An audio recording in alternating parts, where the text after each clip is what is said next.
The 2012 indie game You Have to Win the Game is a new yet retro take on the Metroidvania genre that is ready to make you want to rage from its difficult but fun adventure.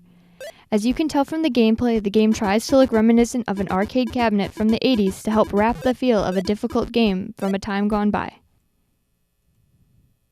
The game still takes liberties modern games follow by, such as unlimited continues and saving, so don't worry about it going too retro on you. As mentioned, this is a Metroidvania game. You'll be finding obstacles in your path unreachable early on that you must backtrack to once you have a new power-up.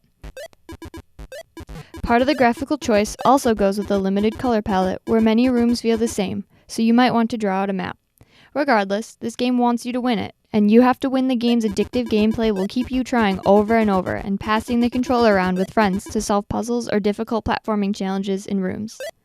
One thing that really makes this game feel like an 80s arcade game in a good and a bad way is that the game's soundtrack is essentially non-existent.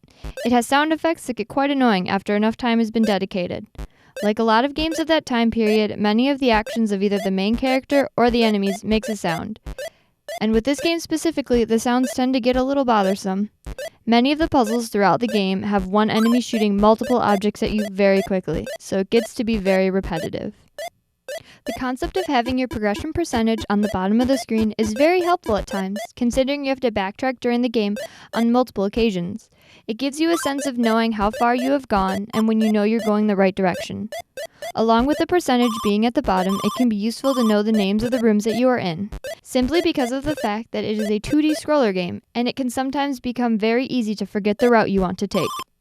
Overall, the game succeeds in making the player want to continue playing with its simple respawning feature, its easy playback ability, and its challenging puzzles.